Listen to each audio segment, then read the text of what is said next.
कक्षा 8 के सभी विद्यार्थियों का स्वागत है। आज हम अध्याय फर्स्ट फसल उत्पादन एवं प्रबंधन के बारे में अध्ययन करेंगे।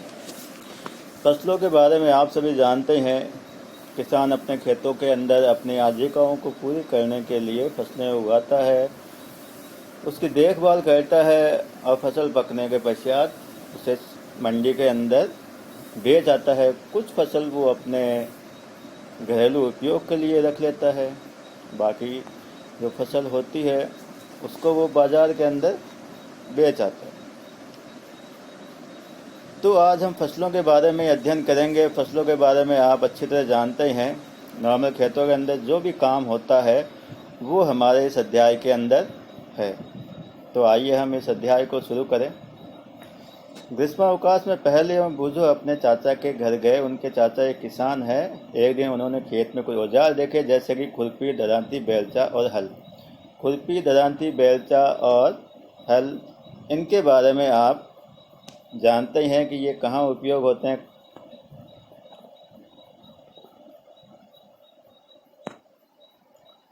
मैं जानना चाहता हूँ कि हम इन औजारों का उपयोग कहाँ और कैसे करते हैं। आप पढ़ चुके हैं कि सजीवों को भोजन की आवश्यकता होती है, पौधे अपना भोजन स्वयं बना सकते हैं। क्या आपको याद है कि हरे पौधे अपना भोजन किस प्रकार संश्लेषित करते हैं? मनुष्य सहित सभी जंतु भोजन बनाने में असमर्थ है, तो जंतुओं के भोजन का स्रोत क्या है? तो यहाँ आप देखिए, पौधे अपना भोजन खुद बनाते हैं, जबकि मनुष्य और सभी जंतु अपना भोजन खुद नहीं बनाते हैं। उनको जो भोजन होता है वो पौधों से मिलता है। पौधों से उन्हें सब्जी, फल आदि प्राप्त होते हैं। और जहाँ तक है, जंतुओं से भी वो दूध और दूध से बने खाद्य पदार्थ लेते हैं। परंतु हम भोजन ग्रहण क्यों करते हैं? आप जानते हैं कि सजीव भोजन से प्राप्त ऊर्जा का उपयोग विभिन्न जैविक प्रक्रम जैसे पाचन, श्वसन और उत्सर्जन के संपादन में करते हैं। हम अपना भोजन पौधों अथवा जंतुओं दोनों से ही प्राप्त करते हैं। जैसे कि मैंने बताया, पौधों से हमें सब्जियां और फल मिलते हैं और जंतुओं से हमें दूध और दूध से बने उत्पाद प्राप्त होते हैं।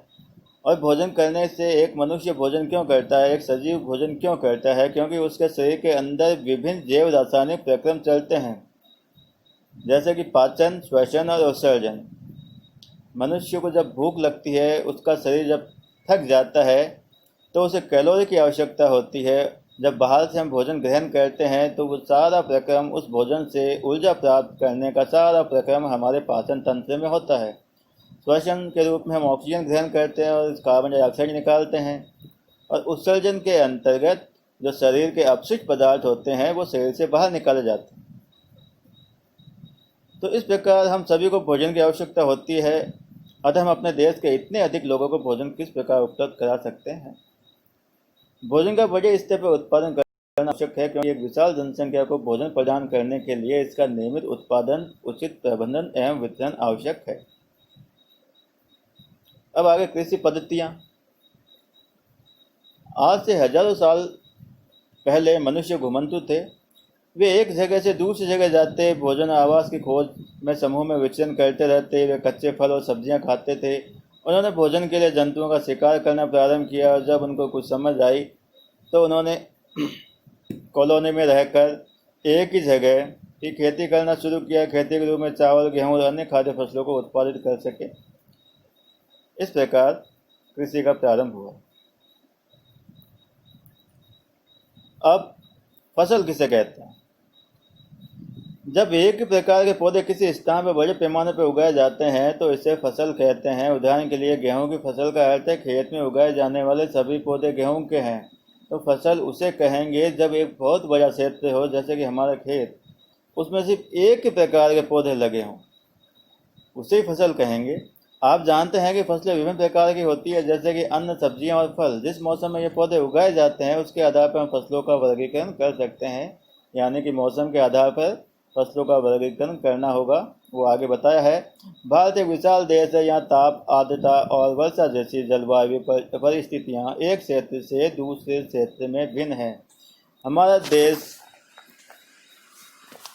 की जो जलवायु परिस्थितियां हैं वो भिन्न भिन्न हैं। उत्तर भारत में मौसम जहां अत्यधिक गर्म है, जहां 3 ऋतुएं पाई जाती है, सर्दी, गर्मी, बरसात, और तीनों में तापमान का जो अंतर है वो अलग अलग होता है। वहीं दक्षिण भारत के अंदर लगभग पूरे साल मौसम एक समान रहता है। अतः देश के विभिन्न भागों में विविध प्रकार की फसलें उगाई जाती है। इस विविधता के बावजूद मोटे तौर पर फसलों को 2 वर्गों में बांटा जा सकता है।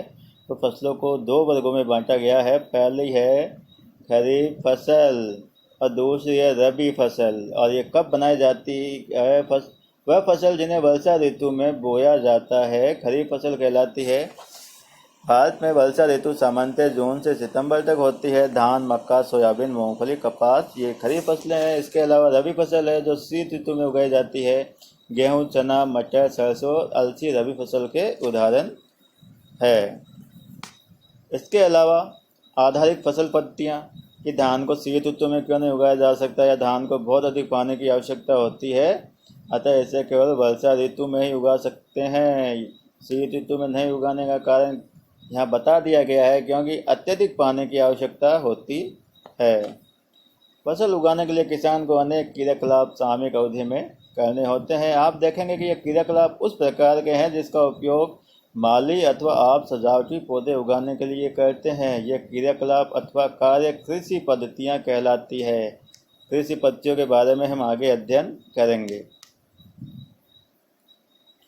तो ये कृषि पद्धतियाँ कौन कौन सी है? नंबर 1, मिट्टी तैयार करना। जो लोग खेतों में काम करते हैं और जिनको खेत का नॉलेज है उन्हें पता है कि सबसे पहले खेतों में एक फसल उगाने के लिए क्या क्या काम किया जाता है। सबसे पहले मिट्टी तैयार की जाती है, उसके बाद बुआई है, फिर खाद और उर्वरक दी जाती है, सिंचाई होती है, खरपतवार से सुरक्षा, कटाई और भंडारण। सबसे पहले अब हम मिट्टी तैयार करना इसके बारे में अध्ययन करते हैं। फसल उगाने से पहले मिट्टी तैयार करना प्रथम चरण है। मिट्टी तैयार करना पहला चरण होता है। मिट्टी को पलटना और इसे पोला बनाना कृषि का अत्यंत महत्वपूर्ण कार्य है। मिट्टी को पोला बनाने से क्या होती है, क्योंकि पौधों की जो जड़ें होती है वो भूमि में गहराई तक जा सकती है। पोली मिट्टी में गहराई में धंसी जड़ें भी सरलता से श्वसन कर सकती है। पोली मिट्टी किस प्रकार पौधे की जड़ों को सरलता से श्वसन करने में सहायक है? क्योंकि पोली मिट्टी मिट्टी में रहने वाले केंचुओं और सूक्ष्म जीवों की वृद्धि करने में सहायता करती है। केंचुए और ये सूक्ष्म जीव ये फसलों के लिए बहुत ज़्यादा लाभदायक होते हैं। ये जीव किसानों के मित्र हैं क्योंकि मिट्टी को पलट कर पोला करते हैं तथा ह्यूमस बनाते हैं जो कि खाद होती है। परंतु मिट्टी को पलटना और पोला करना क्यों आवश्यक है? आप पिछली कक्षा में पढ़ चुके हैं कि मिट्टी में खनिज, जल, वायु तथा कुछ सजीव होते हैं। इसके अतिरिक्त मृत पौधे और जंतु भी मिट्टी में पाए जाने वाले जीवों द्वारा अपघटित होते हैं। इस प्रक्रिया में मृत जीवों में पाए जाने वाली पोषक मिट्टी में नियुक्त होते हैं। यह पोषक पौधों द्वारा अवशोषित किए जाते हैं। तो इसमें आपने देखा कि मिट्टी में जो खनिज, जल, वायु तथा कुछ सजीव होते हैं। इसके अतिरिक्त मृत पौधे और जंतु भी मिट्टी में पाए जाने वाले जीवों द्वारा अपघटित होते हैं। यानी कि मृत पौधे और जंतु मिट्टी में जो जीव पाए जाते हैं वो इन्हें अपघटित कर देते हैं और इनके इस प्रकार जो प्राप्त पोषक तत्व होते हैं वो मिट्टी में मिल जाते हैं और ये पोषक पौधों द्वारा अवशोषित किए जाते हैं। मिट्टी की ऊपरी परत के कुछ सेंटीमीटर की मिट्टी ही पौधे की वृद्धि में सहायक है। इसे उलटने, पलटने और पोला करने से पोषक पदार्थ ऊपर आ जाते हैं। पौधे इन पोषक पदार्थों का उपयोग कर सकते हैं। अतः मिट्टी को उलटना, पलटना, पोला करना फसल उगाने के लिए अत्यंत महत्वपूर्ण है। मिट्टी को पोला करना, उलटना, पलटना ये फसल उत्पादन के लिए बहुत ज़्यादा फायदेमंद होता है। मिट्टी को उलटने, पलटने और पोला करने की प्रक्रिया को जुताई कहते हैं। क्या कहते हैं? जुताई। और इसे नॉर्मल हल चलाकर करते हैं। हल लकड़ी अथवा लोहे के बने होते हैं। यदि मिट्टी अत्यंत सूखी है तो जुताई से पहले इसे पानी देने की भी आवश्यकता भी हो जाती है। जुते हुए खेत में मिट्टी के बड़े बड़े ढेले भी हो सकते हैं और इन्हें एक पाचल की सहायता से तोड़ना आवश्यक है। बुआई एवं सिंचाई के लिए खेत को समतल करना आवश्यक है।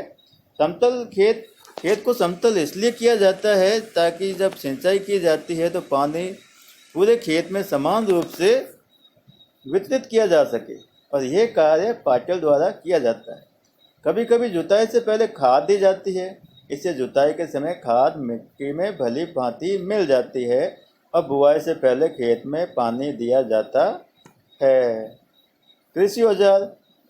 अच्छी उपज के लिए बुआई से पहले मिट्टी को भुरभुरा करना आवश्यक है। यह कार्य अनेक औजारों से किया जाता है। ये औजार है हल, कुदाली और कल्टीवेटर। इस कार्य में उपयोग किए जाने वाले प्रमुख औजार है। अब हल के बारे में हम ध्यान से देखेंगे कि हल क्या है। प्राचीन काल से हल का उपयोग जुताई, खाद, उर्वरक मिलाने, खरपतवार निकालने, मिट्टी खुरचने के लिए किया जाता रहा है। यह औजार लकड़ी का बना होता है जिसे बैलों की जोड़ी अथवा पशुओं की सहायता से खींचा जाता है। इसमें लोहे की मजबूत तिकोनी पत्ती होती है। हल के अंदर लोहे की तिकोनी पत्ती लगी होती है, लोहे की लगी होती है, इसे फाल कहते हैं। हल का मुख्य भाग लंबी लकड़ी का बना होता है जिसे हल सेफ्ट कहते हैं और इसके एक सिरे पर हैंडल होता है। दूसरा सिरा जोत के डंडे से जुड़ा होता है जिसे बैलों की गर्दन के ऊपर रखा जाता है। एक जोड़ी बैल एवं एक आदमी इसे सरलता से चला जा सकता है। आजकल लोहे के हल तेजी से देसी लकड़ी के हल की जगह ले रहे हैं क्योंकि आज के ट्रैक्टर की सहायता से बहुत जल्दी जुताई हो जाती है। इसके बाद आती है कुदाली। यह एक सरल औजार है जिसका उपयोग खरपतवार निकालने एवं मिट्टी को पोला करने के लिए किया जाता है। खरपतवार निकालने के लिए और मिट्टी को पोला करने के लिए किया जाता है। इसमें लकड़ी अथवा लोहे की छड़ होती है जिसके सिरे पर लोहे की चौड़ी और मुड़ी हुई प्लेट लगी रहती है। चित्र में आप ध्यान से देखिए, हल का दिया हुआ है जो ब्लेड की तरह कार्य करती है। इसका दूसरा सिरा पशुओं द्वारा खींचा जाता है। इसके बाद आता है कल्टीवेटर। आज जुताई ट्रैक्टर द्वारा संचालित कल्टीवेटर से की जाती है और कल्टीवेटर के उपयोग से श्रम एवं समय दोनों की बचत होती है। क्योंकि जब से मशीनें आई है उन्होंने इंसानों का टाइम काफ़ी बचाया है। बहुत कम समय के अंदर बहुत ज़्यादा काम हो जाता है। तो आज के ट्रैक्टर की सहायता से जो कल्टीवेटर का यूज करके जुताई की जाती है उससे मेहनत और समय दोनों की बचत होती है। इसके बाद आती है बुआई। बुआई के लिए क्या क्या आवश्यक है। ये फसल उत्पादन का सबसे महत्वपूर्ण चरण है क्योंकि बोने से पहले अच्छी गुणवत्ता वाले बीजों का चयन किया जाता है। अच्छी गुणवत्ता वाले बीज अच्छी किस्म के साफ एवं स्वस्थ बीज होते हैं। किसान अधिक उपज देने वाले बीजों को प्राथमिकता देते हैं।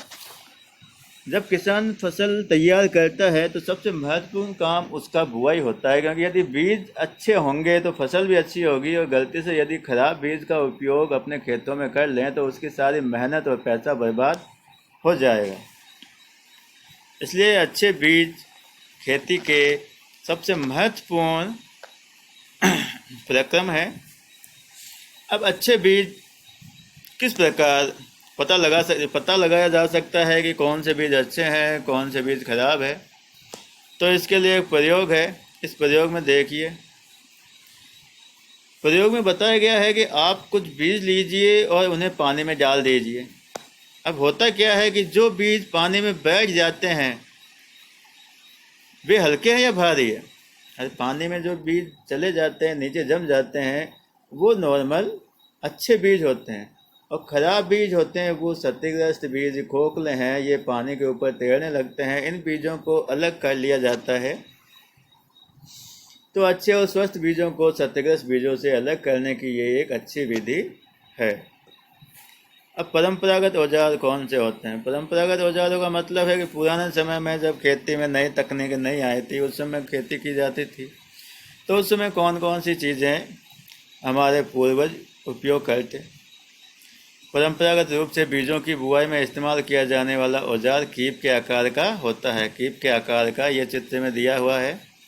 बीजों को क्रीप के अंदर डालने पर यह 2 या 3 नुकीले सिरे वाले पाइपों से गुजरते हैं। ये सिरे मिट्टी को बेध कर बीज को स्थापित कर देते हैं।